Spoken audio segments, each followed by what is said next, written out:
The alarm bells rang through the crystal towers of New Cathara, their musical chimes now carrying only fear. High Counselor Zeftal pressed his four-fingered hand against the viewing wall of his office, watching the distant explosions light up the night sky. Another colony had fallen to the Vorthak swarm.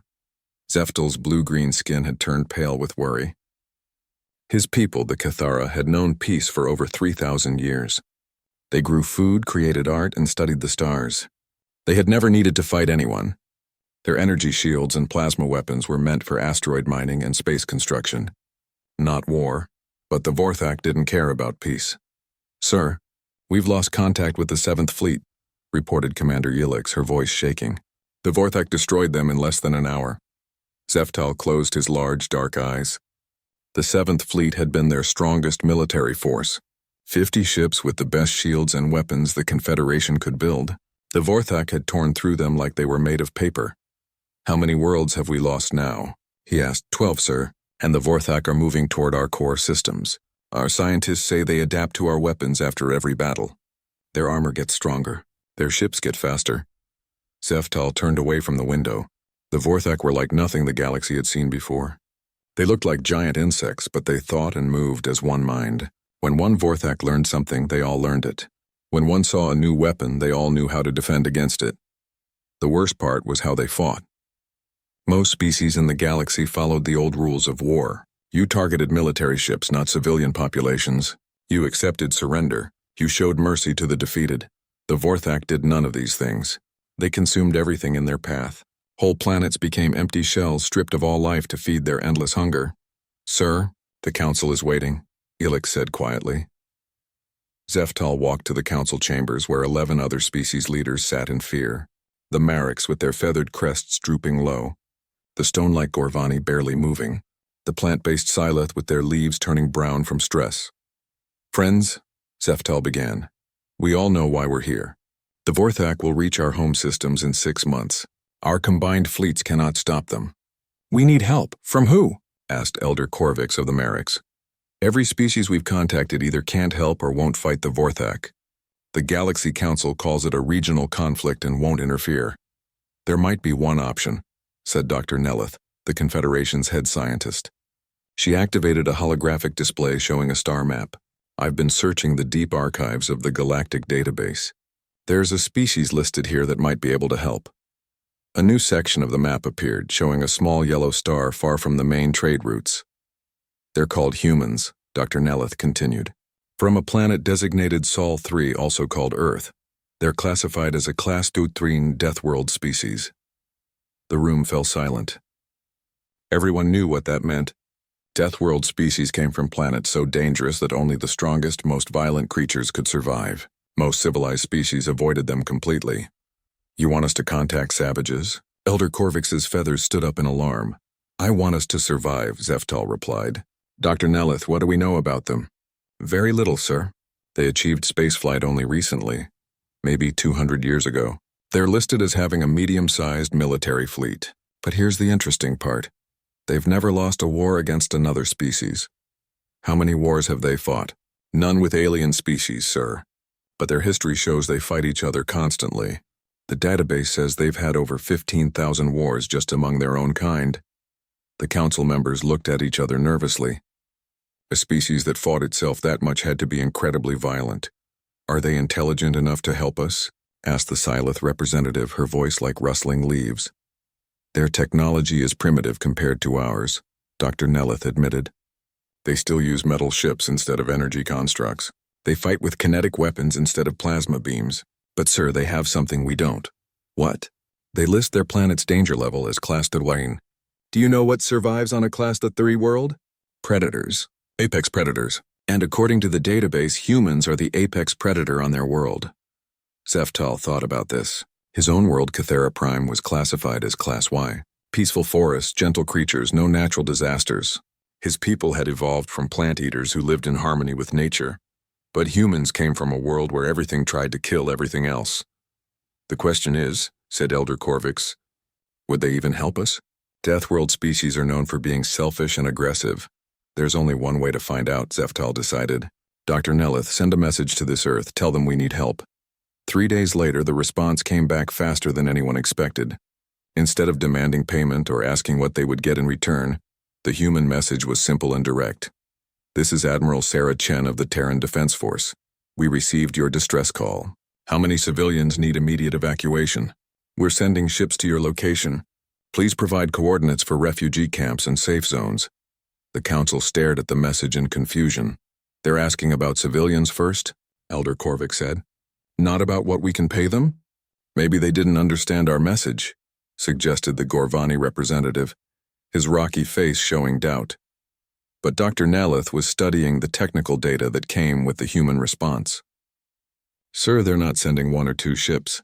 According to this, 3 large vessels are already moving toward our space. They'll arrive in 4 days. How is that possible? Earth is 2 weeks away at maximum speed. I don't know, sir. But these energy signatures are unlike anything I've seen.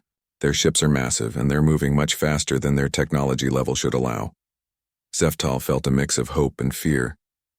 Maybe these humans could help, but what if they were making a terrible mistake? What if the cure turned out to be worse than the disease? "Send them our coordinates," he ordered, "and prepare our best diplomatic team. We're about to meet our first Deathworld species." As the message went out into space, Zeftal looked at the star map again. Earth was such a small, distant world. How dangerous could its people really be?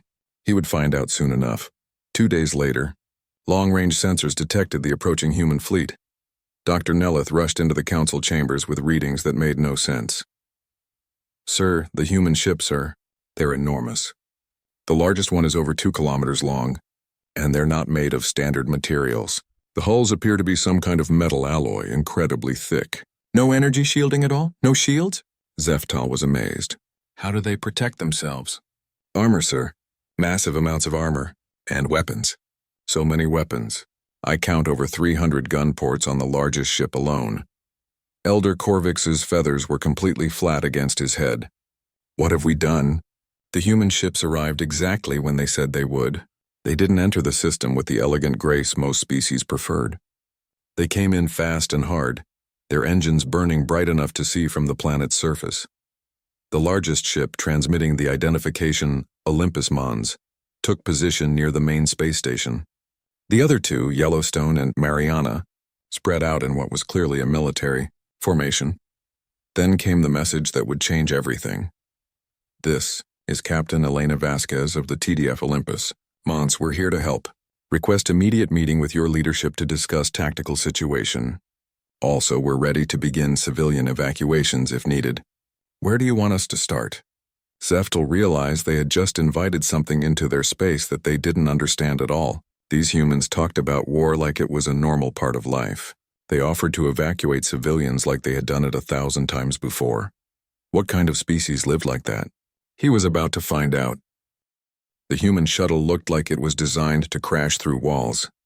Zeftal watched from the docking bay as the angular metal craft settled onto the landing platform with mechanical precision. No graceful hovering, no elegant energy fields, just controlled thrust and heavy metal touching down hard. The airlock opened with a sharp hiss, and Captain Elena Vasquez stepped out. She was smaller than Zeftal had expected, but something about the way she moved made him nervous. Her eyes constantly scanned the docking bay, noting exits, cover positions, potential threats. Even in a diplomatic meeting, she was ready for a fight. "High Counselor Zeftal," she said, extending a hand in the human gesture of greeting. Her grip was firm, almost crushing. "Thank you for trusting us with your crisis. Let's get straight to business. Show me everything you know about these Vorthak." Zeftal led her to the briefing room where the council waited. The other species leaders seemed shocked by Captain Vasquez's appearance. She wore what looked like armor disguised as a uniform, and she carried weapons openly on her belt. "Captain," Zeftal began carefully, "we appreciate your quick response. However, we should discuss terms and compensation before—" "No." Her interruption was sharp and final. "People are dying. We'll talk about payment later, if at all. Right now, I need intelligence on the enemy." Dr. Nelleth activated the holographic display showing Vorthak biology and ship designs. Captain Vasquez studied the images with intense focus, asking questions that made the council uncomfortable. How fast do they reproduce? What's their pain tolerance? Do they eat their own dead? How do they handle psychological pressure? Captain, Elder Korvik said nervously, those seem like very violent questions. Vasquez looked at him like he was a child asking why water was wet. I'm planning how to kill them efficiently. What did you think we were here for? The bluntness of her statement shocked everyone except Zeftal, who was beginning to understand what they had invited into their space. The Vorthak adapt to our weapons very quickly, Dr. Nelith explained.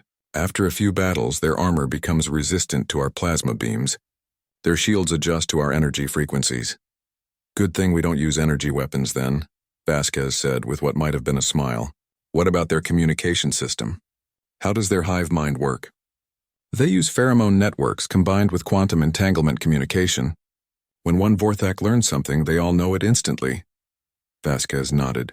That's actually a weakness, not a strength. Hive minds don't handle chaos well. They're too organized, too predictable. Before anyone could ask what she meant, alarms began ringing throughout the station. Commander Relix's voice echoed from the speakers. Vorthak fleet detected entering the Kelnar system. 3 hive ships and 20 warrior vessels approaching the research station. Captain Vasquez was moving before anyone else could react. How many people on that station? 15,000 researchers and their families, Zeftal replied. We'll get them out. My ship's launching fighters now. She was speaking into a small device on her wrist. Olympus Mons, this is Vasquez. Launch all birds and prep the guns. Yellowstone, deploy your squadrons for rescue operations. Mariana, stand by for wounded. Through the viewing windows, they could see human fighter craft launching from the 3 ships. They moved nothing like Kethara vessels. No smooth acceleration or elegant maneuvers. They flew like projectiles fired from weapons, fast and deadly. Captain, Zeftal said urgently, you should coordinate with our fleet commanders. We have proper procedures for... Your procedures got 12 worlds eaten, Vasquez cut him off. Watch and learn. The tactical display showed the human fighters reaching the battle zone just as Kethara ships engaged the Vorthak fleet. The alien vessels were already adapting to Kethara plasma weapons, their chitin armor shifting color as it became more resistant. Then the human fighters opened fire. Instead of energy beams, solid projectiles streaked through space at incredible speed. The Vorthak armor, evolved to handle energy weapons, did nothing against chunks of metal traveling at significant fractions of light speed. Impossible, Dr. Nelith whispered. Kinetic weapons are primitive technology. No civilized species uses them anymore. We're not civilized, Vasquez said matter-of-factly. The human fighters weren't just shooting. They were hunting. They moved in coordinated packs using tactics that seemed random, but were devastatingly effective. When Vorthak ships tried to adapt to their attack patterns, the humans simply changed tactics entirely. One human pilot, his fighter damaged and losing power, did something that horrified the watching council. Instead of retreating, he aimed his crippled craft directly at a Vorthak hive ship and rammed into it at full speed. He killed himself, Elder Korvik said in shock. He saved thousands of lives, Vasquez corrected. That hive ship was targeting the evacuation shuttles. The tactical situation became even stranger when Vorthak warriors boarded one of the Kethara vessels. The aliens watched human marines teleport directly onto the ship, not through transporters, but in small pods that crashed through the hull like bullets. What happened next was captured on the ship's internal cameras. The human marines didn't fight like any civilized species. They moved through the corridors like predators, using the ship's own structure as cover.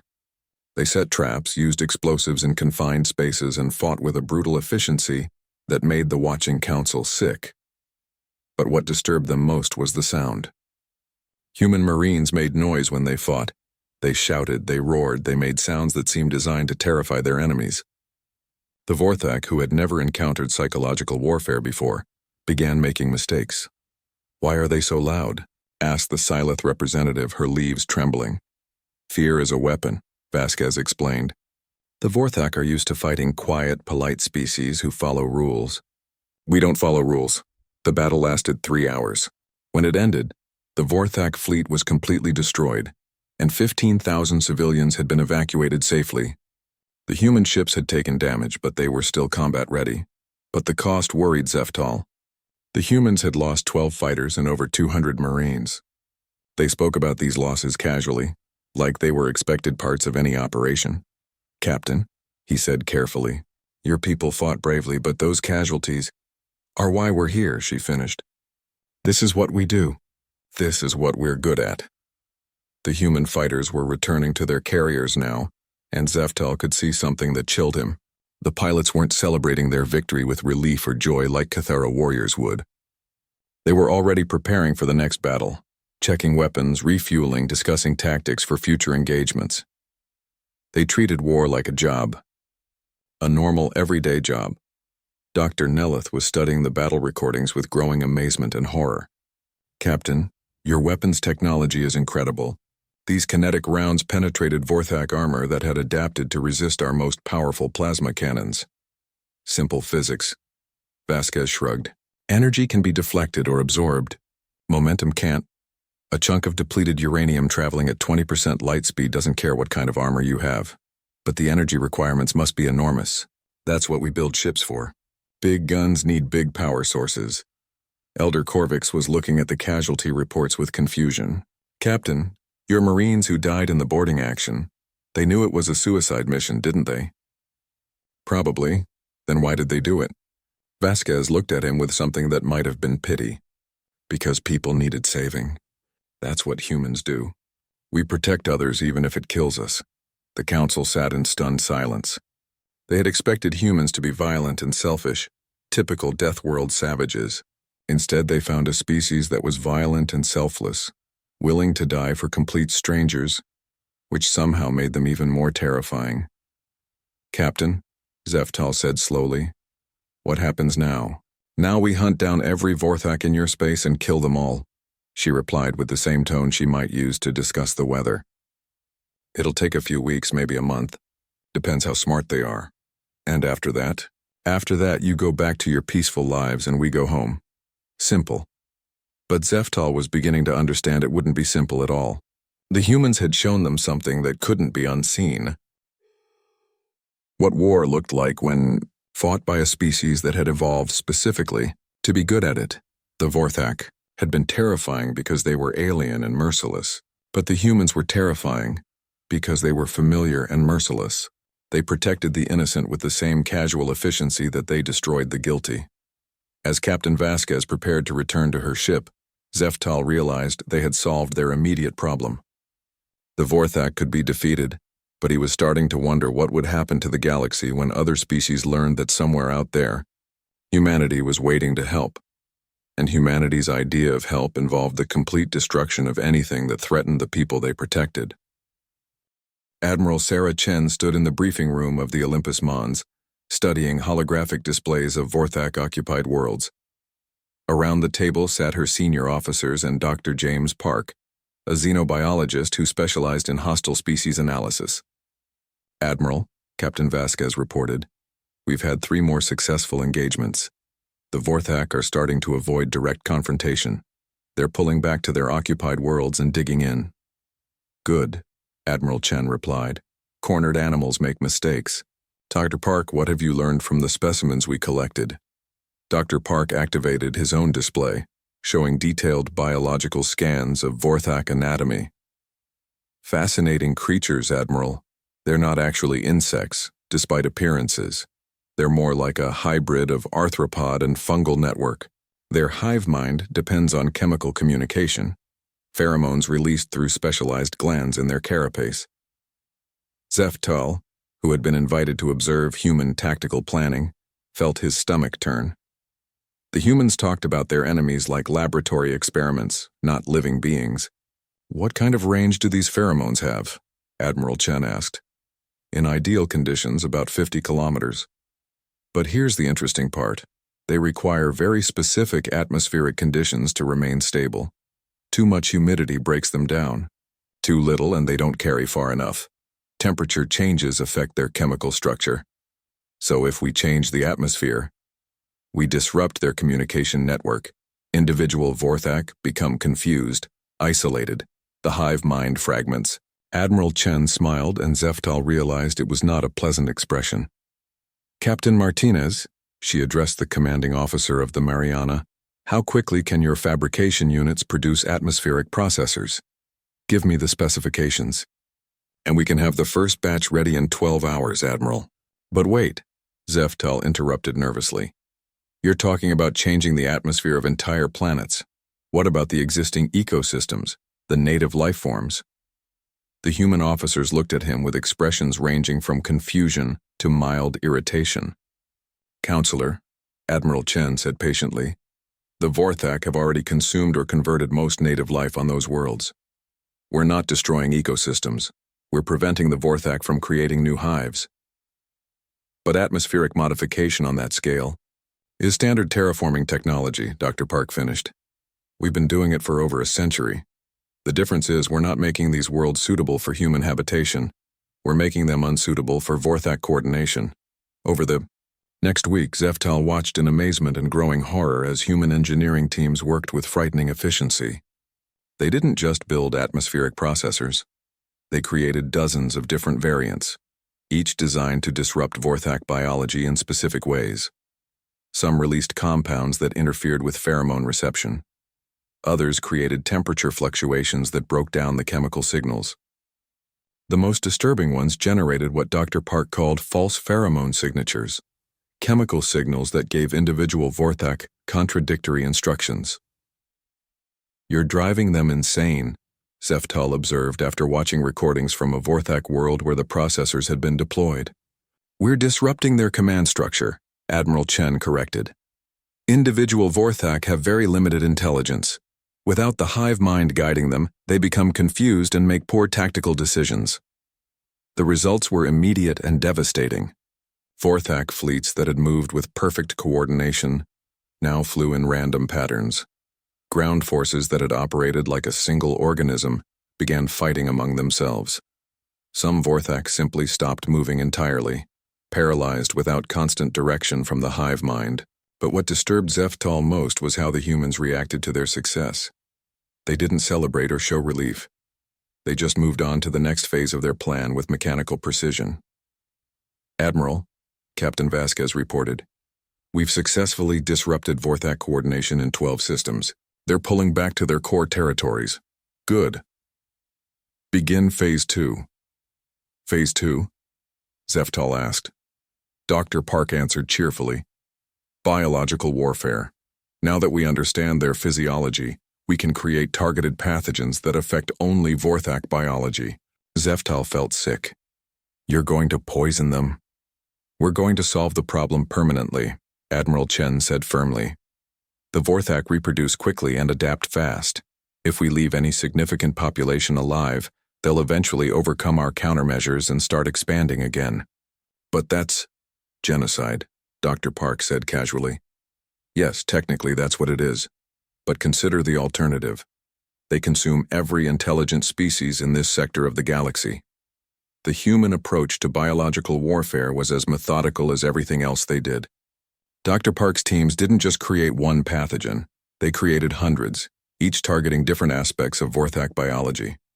Some attacked their digestive systems. Others interfered with their reproductive cycles. The most insidious ones targeted the specialized organs that produce their pheromones, ensuring that even if individual Vorthak survived, they could never reform their hive mind. The beauty of this approach, Dr. Park explained to his horrified alien audience, is that it's completely species-specific. These pathogens can't affect any other form of life. They're designed to recognize and attack only Vorthak cellular structures. Zeftal watched human transport ships deploy biological weapons across multiple star systems with the same casual efficiency they used for everything else. The crews treated it like routine maintenance work. How can you be so calm about this? He asked Captain Vasquez during one deployment operation. Because it works, she replied simply. The Vorthak are a threat to innocent people. We're eliminating that threat. It's not personal, it's just necessary. But you're destroying an entire species. A species that was destroying other species, Admiral Chen pointed out as she joined the conversation. Counselor, let me ask you something. If you had a disease that was killing your people, would you hesitate to cure it because the disease organisms were technically alive? That's different. No, it's not. The Vorthak are a disease affecting this sector of space. We're the cure. The biological weapons worked exactly as designed. Vorthak worlds went silent one by one as the pathogens spread through their populations. The few survivors, cut off from their hive mind and dying from multiple biological attacks, posed no threat to anyone. But Zeftal noticed something that chilled him even more than the methodical extinction of the Vorthak. The human crews were already planning their next operations with the same calm professionalism. "Admiral," a young human officer reported, "long-range sensors have detected what might be a Vorthak survivor colony in the Helix Nebula. Should we investigate?" "Send a probe," Admiral Chen ordered. "If there are survivors, we'll deal with them." The casual way she said, "deal with them," made Zeftal realize something terrifying. To the humans, the complete extermination of a species wasn't an extreme measure. It was just standard operating procedure when that species posed a threat. As the last Vorthak strongholds fell silent, Admiral Chen called a meeting with the Kethara leadership. "The immediate threat has been neutralized," she announced. "All major Vorthak populations have been eliminated. The few scattered survivors pose no significant danger." "What about their homeworld?" Zeftal asked. "Gone," Dr. Park reported cheerfully. "We deployed our most comprehensive biological package there. The entire planet is now sterile. Even the Vorthak genetic material in their storage facilities has been destroyed. Elder Korvix's feathers were completely flat against his head." "You've killed every single one of them?" "That was the goal, yes," Admiral Chen confirmed. "A partial solution would have just delayed the problem." The room fell silent as the reality sank in. The humans had just casually committed genocide on a galactic scale, and they talked about it like they had fixed a plumbing problem. "What happens now?" Zeftal asked quietly. "Now you rebuild your civilization," Admiral Chen said. "The Vorthak left some useful technology behind. My engineers can help you salvage what's worth keeping and destroy the rest safely." "And what about you?" "We go home. Our job here is finished." But as the human fleet prepared to depart, Zeftal couldn't shake the feeling that their job was just beginning. Somewhere out there in the galaxy were other threats, other problems that might eventually require the same final solution that humanity had brought to the Vorthak. The humans had saved the Kethara Confederation, but they had also shown the galaxy what happened when someone called on Earth for help. Complete, permanent, and terrifyingly efficient destruction of anything that threatened the people they chose to protect. As he watched the human ships disappear into hyperspace, Zeftal realized they had learned something important about the universe. Somewhere out there was a species that had turned war into science, death into art, and genocide into standard operating procedure. And they did it all with the casual competence of people who had been solving problems like this their entire evolutionary history. The galaxy would never be the same. The emergency beacon reached Admiral Chen just as she was reviewing departure schedules. The message was from Captain Rodriguez of the patrol ship Aurora, and his voice carried a tension that made her blood run cold. "Admiral, we have a problem. The Vorthak survivors in the Helix Nebula, they're not hiding. They're attacking civilian transports. 17 ships destroyed in the last 6 hours, including a Kethara hospital ship carrying 3,000 wounded." Admiral Chen closed her eyes and took a deep breath. When she opened them again, her expression had changed completely. The professional patience was gone, replaced by something that made her bridge crew unconsciously step back. "Captain Vasquez," she said quietly into her communicator, "recall all shuttles immediately. Cancel shore leave. Prep the fleet for combat operations." "Admiral?" Zeftal had been preparing to say goodbye and hadn't left the bridge yet. "I thought you said the Vorthak were finished." "Apparently I was wrong." Her voice was flat, emotionless. "They chose to target civilians. That changes everything." Within an hour, Admiral Chen had called a conference with all human ship commanders. Zeftal was allowed to observe, though he quickly wished he hadn't been. "Gentlemen," Admiral Chen began, "the enemy has escalated beyond acceptable parameters. They are specifically targeting non-combatant vessels in what appears to be a terror campaign designed to force political concessions." Captain Vasquez leaned forward. "Rules of engagement, Admiral?" "There are no rules anymore. As of this moment, we are implementing total war protocols. No quarter, no prisoners, no mercy." The temperature in the room seemed to drop. Even the hardened human officers looked grim. "Admiral," Captain Martinez spoke carefully, "total war protocols require authorization from Earth Command." Admiral Chen activated her personal command console and entered a long series of codes. I am invoking Emergency Authority 7 under the Colonial Defense Act. All restraints are hereby removed. Zeftal didn't understand the significance of the codes, but he could see their effect on the human officers. They sat straighter, their expressions became harder, and they began checking weapon systems with new urgency. "What does that mean?" he whispered to Dr. Park. "It means we stop pretending to be civilized," the scientist replied grimly. "Admiral, shall I prep the special weapons?" "All of them, Doctor. And contact Earth. Tell them to send the Ragnarok Division." "The Ragnarok Division is coming here?" Captain Vasquez looked actually worried. "Admiral, with respect, isn't that extreme? We're talking about maybe a few thousand Vorthak survivors. Captain, they attacked a hospital ship. They killed wounded civilians who posed no threat to anyone. They made this personal." Admiral Chen's voice carried a cold fury that made Zeftal's skin crawl. "I want to make sure this never happens again. Ever." Over the next 48 hours, Zeftal watched the human fleet transform into something beyond his nightmares. Ships that had seemed dangerous before now revealed themselves as merely the civilized face of human military power. The Mariana, which he had thought was a support vessel, began manufacturing weapons that violated every galactic treaty on civilized warfare. Dr. Park's laboratories started producing biological weapons so virulent that they required special containment fields just to study safely. But it was the arrival of the human reinforcements that truly terrified him. The ships that came from Earth didn't look like military vessels at all. They looked like mobile factories, research stations, and industrial complexes. Their hulls were black metal covered in strange symbols and warnings in human languages. "Admiral," the lead ship transmitted. "Ragnarok Division reporting for duty. We're ready to solve your problem." The commander who came aboard was nothing like the professional officers Zeftal had met.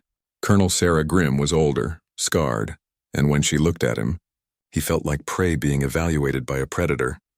"Colonel," Admiral Chen greeted her formally. "Thank you for coming so quickly." "Wouldn't miss it, Admiral. It's been too long since we had a proper extinction event to manage." She turned to study the tactical displays. "So these bugs think they can terrorize civilians? Time to show them what terror really looks like." Dr. Park approached with data tablets. "Colonel, I have complete biological profiles of the Vorthak, plus samples of their technology and genetic material." "Perfect. How many worlds do we need to sterilize?" "Sterilize?" Zeftal interrupted in horror. Colonel Grimm looked at him with mild interest. "You're the alien who called for help, right? Don't worry. We'll fix your problem permanently. These Vorthak will never threaten anyone again. But you've already defeated them. There are only a few survivors left." "Exactly. Which makes this the perfect time to demonstrate what happens when someone targets human-protected populations." She turned back to Admiral Chen. "I assume we're going for complete species elimination?" "Total extinction," Admiral Chen confirmed. "I want their genetic code erased from the universe." The conversation that followed was the most horrifying thing Zeftal had ever heard. The humans discussed the complete extermination of a species with the same casual tone they might use to plan a construction project. Colonel Grimm's ships didn't just carry weapons, they carried extinction. Nanobots that could disassemble organic matter at the molecular level. Viral agents that could survive in space for centuries, waiting to infect any Vorthak genetic material they encountered. Quantum scramblers that could destroy stored genetic information in computer databases. "We'll start with the survivor colonies," Colonel Grimm explained to her staff. "Standard biological package plus the new molecular disassemblers. After that, we sweep every world they ever occupied and eliminate any trace of their genetic material." "Colonel," one of her officers asked, "what about archaeological sites? Some universities might want to study Vorthak remains for historical purposes." "Negative. Total means total. I want their DNA scrubbed from every meteorite, every fossil, every sample jar, and every laboratory in the galaxy. When we're finished, it will be as if the Vorthak never existed." Zeftal found Dr. Park later, hoping the scientist might show some moral concern about what was happening. "Doctor, surely this is excessive? The Vorthak are already defeated." Dr. Park looked up from a microscope where he was studying something that glowed with an unnatural light. "Counselor, let me explain something about human military doctrine. We don't just fight wars, we solve problems. The Vorthak problem isn't solved until there's zero possibility of it happening again. But complete extinction is the only guarantee." Look, we tried the limited approach. We killed 99% of them and left what we thought were harmless survivors. Those survivors immediately started killing civilians. Now we have to finish the job properly.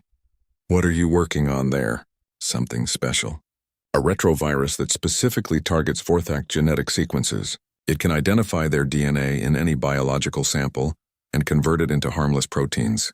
We're going to seed it throughout this entire sector of space. The methodical efficiency of human genocide was breathtaking in its scope.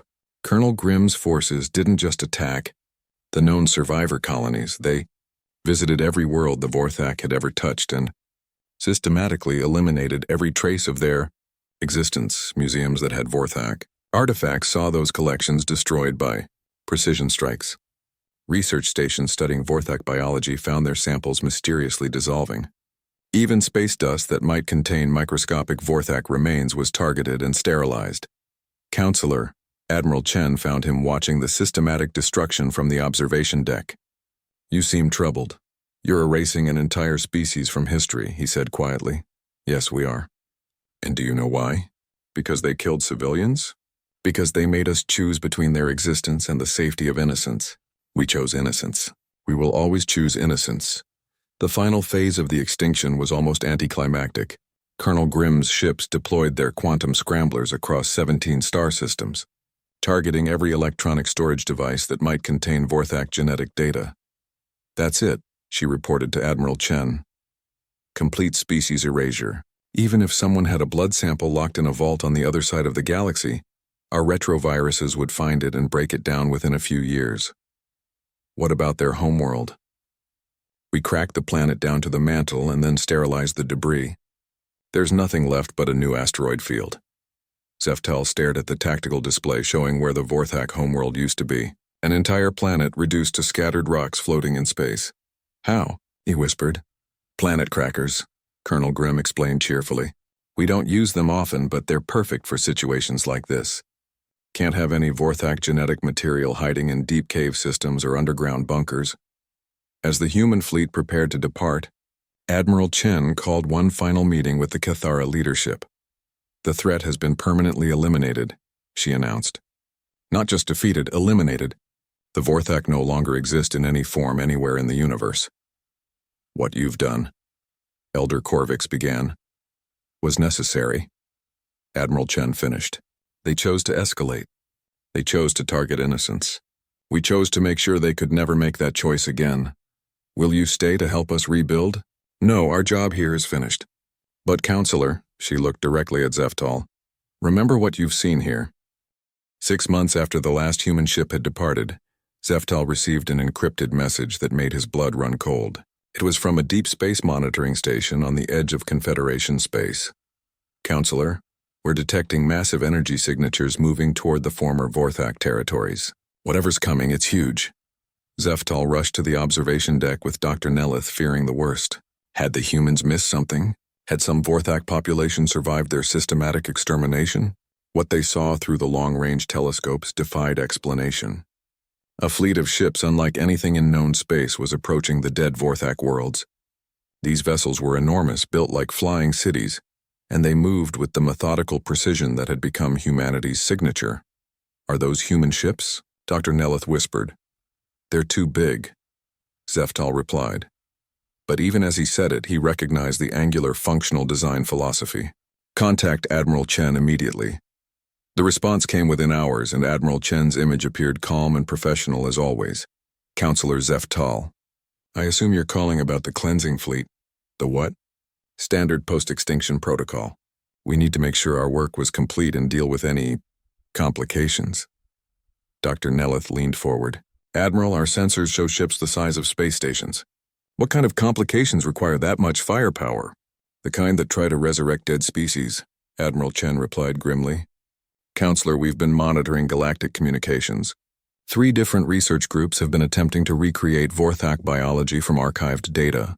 A religious cult on Zarian Prime believes the Vorthak were divine punishment and is trying to clone them. Most seriously, the hegemony of Krix is attempting to weaponize Vorthak genetics for their own military purposes. Zeftal felt sick. So you're going to solve the problem completely this time. The cleansing fleet will visit every location where Vorthak research was conducted, ensure all samples are destroyed, and explain to the relevant governments why continuing such research is inadvisable. The word explain from a human military officer carried implications that terrified him. Over the following weeks, Zeftal watched the human cleansing fleet work with the same methodical efficiency he had seen before, but on a scale that dwarfed their previous operations. The fleet didn't just visit former Vorthak worlds, they scanned every planet in a 100 light-year radius, looking for any trace of Vorthak genetic material. Their sensors could detect individual DNA sequences from orbit. When they found traces of Vorthak biology, their response was swift and absolute. The research station on Telos 4 had been studying Vorthak neural structures. Hoping to understand their hive mind technology, the humans arrived, politely requested that all research materials be turned over, and when the Telosian government refused, they demonstrated why arguing with humanity was futile. A single human ship, no larger than a heavy cruiser, disabled the entire Telosian defense fleet in 17 minutes. Not destroyed, disabled. Every weapons system, every engine, every communication array was surgically removed by precision strikes that left the crew compartments untouched. "This is Colonel Harrison of the Terran Cleansing Fleet," came the transmission. "To the Telosian capital. You have illegal biological materials in your possession. Surrender them immediately or we will retrieve them ourselves." The Telosians, faced with the complete neutralization of their military, complied. The humans collected every sample, every data file, every piece of equipment that had been used in Vorthak research. Then they incinerated it all in specially designed containment furnaces that broke matter down to its component atoms, but it was their visit to Zerion Prime that truly demonstrated how far humanity was willing to go. The religious cult calling itself the Chosen of the Or Swarm had managed to create what they believed was a single Vorthak clone. They worshipped it as a divine being and refused to surrender it when the humans arrived. The human response was unlike anything the galaxy had ever seen. Instead of a single ship, the entire cleansing fleet took position around Zerion Prime. Hundreds of vessels, some the size of cities, created a complete blockade of the planet. "Citizens of Zerion Prime," Admiral Marcus Webb announced from the flagship Prometheus, "you are harboring illegal biological weapons. Surrender the Vorthak genetic material immediately." The Zerion government, backed by the cult's fanatical followers, refused. They declared the planet a sacred world and demanded the humans leave their space. Admiral Webb's response was broadcast to the entire planet. "You have 24 hours to comply. After that, we will retrieve the material ourselves." What followed was the most one-sided military action in galactic history. The humans didn't attack population centers or military installations. Instead, they systematically dismantled Zerion Prime's entire technological civilization. Power grids failed as human nanobots consumed the conductor materials. Communication networks dissolved as molecular disassemblers targeted their infrastructure. Transportation systems ground to a halt as their fuel was converted to inert compounds. Within 6 hours, a planet of 12 billion people had been reduced to a pre-industrial society. Now, Admiral Webb transmitted calmly, about that biological sample. The cult leaders, faced with the collapse of their entire civilization, finally agreed to surrender their cloned Vorthak. Human specialists in containment suits retrieved the creature and incinerated it on the spot, then spent 3 days sterilizing the entire facility where it had been housed. But the humans weren't finished with Zerion Prime. "Citizens," Admiral Webb announced, "your government made the decision to harbor weapons of mass extinction. While we have removed the immediate threat, we cannot allow such poor judgment to go unaddressed." The address turned out to be a complete restructuring of Zerion Prime's government, education system, and cultural institutions. Human advisors were installed at every level to ensure that the worship of extinct genocidal species would never again become accepted practice. "We're not conquerors," Admiral Webb explained to the Planetary Assembly. "We're problem solvers. You had a problem with dangerous religious extremism. We've solved it." The most chilling demonstration came when they reached the hegemony of Krix. The Krix were a militaristic empire that had been attempting to weaponize Vorthak genetics for over a year. They had successfully created hybrid organisms that combined Vorthak hive mind communication with enhanced physical capabilities. When the cleansing fleet arrived in Crick's space, they were met by the largest military force assembled in galactic history. Over 10,000 warships supported by millions of automated defense platforms. The battle lasted 4 hours. The human ships didn't engage in traditional combat. Instead, they deployed weapons that the galaxy had never seen before. Reality itself seemed to bend around their largest vessels as they activated drives that folded space-time. The Crick's fleet simply stopped existing, not destroyed, not defeated. They ceased to be. The space where they had been was empty, as if the ships had never existed at all. Quantum erasure weapons, Dr. Park explained to a horrified Zeftal who was monitoring the battle from the Confederation's deep space arrays. They don't destroy matter. They remove it from this timeline entirely. The Crick's homeworld surrendered immediately, but surrender wasn't enough for the humans. The cleansing fleet landed on every Crick's world and methodically located and destroyed every research facility, every laboratory, every scientist who had worked on the Vorthak project. The scientists themselves weren't killed. They were re-educated. Human specialists performed surgical procedures that removed specific memories related to Vorthak. Research while leaving the rest of their personalities intact. We don't kill scientists for making mistakes, Admiral Webb explained to the Crick's Emperor. We just make sure they can't make the same mistake again. When the cleansing fleet finally completed its work, Admiral Chen sent a final message to every government in the galaxy. Citizens of the galaxy, her transmission began. 6 months ago, the species known as the Vorthak were eliminated for crimes against sentient life. Recently, several groups attempted to resurrect this extinct species for research or religious purposes. Let me be absolutely clear. The Vorthak are extinct. They will remain extinct. Any attempt to recreate, clone, or genetically reconstruct them will be met with immediate intervention by human forces. We are not interested in ruling the galaxy. We are not interested in conquest or expansion. We are interested in ensuring that extinct genocidal species remain extinct. To facilitate this goal, we are establishing permanent monitoring stations throughout this sector. These stations will continuously scan for any trace of Vorthak genetic material. The discovery of such material will result in immediate sterilization of the contaminated area. This is not a threat. This is a statement of fact.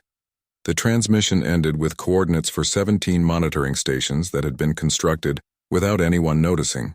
Each station was heavily armed and completely automated, programmed to detect and eliminate any resurgence of Vorthak biology. Zeftal realized that humanity had just established a permanent presence in their sector of space, not to rule, but to ensure that their extinct enemies stayed extinct. As he watched the last ships of the cleansing fleet disappear into hyperspace,